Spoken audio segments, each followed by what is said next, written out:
एक पंडित जी थे। अंग्रेजों का जमाना था। पंडित जी शंकर जी की पूजा करने जा रहे थे। सावन का महीना चल रहा था। अंग्रेज ने पकड़ लिया, ए पंडित जी यहां आओ। पंडित जी आए। क्या हुआ? अब अंग्रेज अपने कमरे में ले गया और पंडित जी की कनपट्टी पर बंदूक रख दी और बंदूक रख कर कहा, तुम्हें हम 4 चीजें देंगे, 4 में से एक भी तुमने ग्रहण कर ली तो हम तुम्हें गोली नहीं मारेंगे, और तुमने यदि नहीं ग्रहण किया तो मौत निश्चित है। क्या है? अंग्रेज ने कहा, ये मांस रखा है, पंडित जी आप मांस खा लो। पंडित जी ने कहा, हमें गोली मार दो, हम मरना पसंद करेंगे पर अपने धर्म का त्याग करना पसंद नहीं करेंगे। हमारा धर्म हमें ये नहीं सिखाता कि हम मांस खाएं, इसलिए हम मरना पसंद, गोली मार दो। अंग्रेज बोला, बड़ा पक्का है। अच्छा दूसरा ऑप्शन, चलो तुम मांस नहीं खाते, कोई बात नहीं। ये देखो सुंदर सी स्त्री खड़ी है, जरा इस स्त्री के पास चले जाओ। पंडित जी ने कहा, राम राम राम राम राम राम, हमारे धर्म में पराई स्त्री या तो माँ होती है या बहन होती है या बेटी होती है। मैं इसको माँ बहन और बेटी के रूप में तो देख सकता हूँ, पर किसी गलत भाव से पराई स्त्री को नहीं देख सकता। मैं मरना पसंद करूँगा पर अपने धर्म को छोड़ना पसंद नहीं करूँगा। मार डालो मुझे, पर ये स्त्री का सेवन नहीं कर सकता, मैं भोग की दृष्टि से नहीं देख सकता मैं इसे। अच्छा, अंग्रेज बोला, बड़ा पक्का भारतीय। अच्छा चलो तीसरा ऑप्शन है, क्या? ये लो बहुत सारा पैसा पड़ा है, ले जाओ। तुम भीख मांगते रहते हो, घर घर जाके भिक्षाम देही, लो ये पैसा उठाओ और जाओ। पंडित जी बोले, राम राम राम राम राम राम, मैं भीख मांग कर खाता हूं।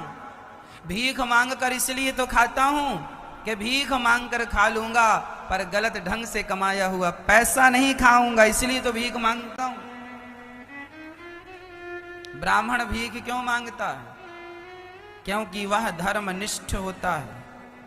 वो भीख मांग सकता है, उसे भीख मांगने में संकोच नहीं है, पर वह गलत नहीं कर सकता।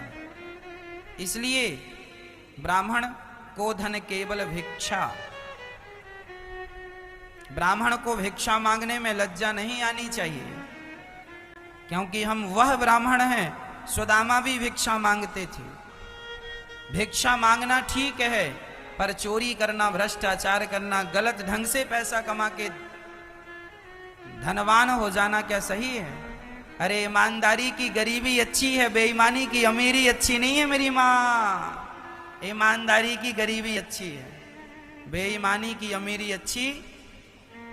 बात समझ में आई? इसलिए पंडित जी ने कहा, गोली मार दो, हम मर जाएंगे पर अपना धर्म नहीं छोड़ेंगे। अच्छा, अंग्रेज ने कनपटी पर यहां बंदूक जमाई और कहा, चल चौथा ऑप्शन है, क्या? बोले, ये शराब पी लो। अब पंडित जी ने विचार किया, शराब ही तो है। अच्छा, पंडित जी को शराब के बारे में कोई बहुत जानकारी नहीं थी। पंडित जी को लगा शराब पानी की तरह पिएंगे निकल जाएगी, इसके चक्कर में कम से कम जान तो बच जाएगी, नहीं तो ये गोली मार देगा। तो पंडित जी शराब के बारे में कोई जानकारी ना होने से जान बची, उसके चक्कर में कि चलो प्राण बच जाएंगे, शराब है पिएंगे निकल जाएंगी। अंग्रेज ने कहा, चलो शराब पियो। पंडित जी ने शराब पीनी शुरू कर दी। 1 पैक 2 पैक 3 पैक 4, खूब शराब पी।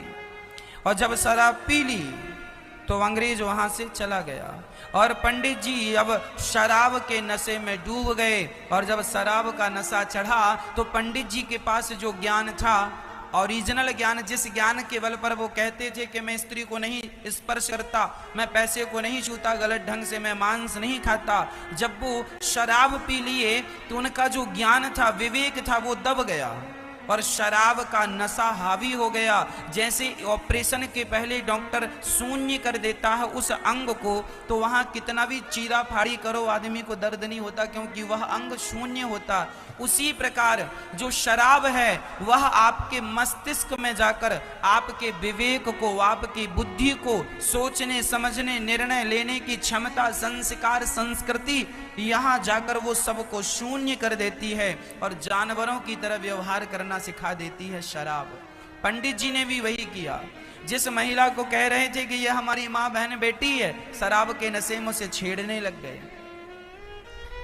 शराब के नशे में जिस मांस का वो ज्ञान दे रहे थे कि ये मांस खाना गलत है, शराब का नशा चढ़ा तो वो खाने लगे और वो पैसा सोचने लगे कौन भीख मांगता रहे, पैसा है तो लेकर चले गए। शराब क्यों नहीं पीना चाहिए? शराब इसलिए नहीं पीना चाहिए कि आपकी निर्मल बुद्धि को यदि कोई बिगाड़ सकता है तो शराब बिगाड़ सकती है। पंडित जी की बुद्धि कितनी अच्छी थी, पर शराब पीने के बाद कैसी हो गई?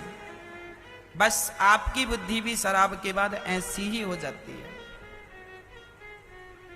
शराब आप एक बार पीते हैं, उसके बाद आप शराब को नहीं पीते, शराब ही आपको पी जाती है।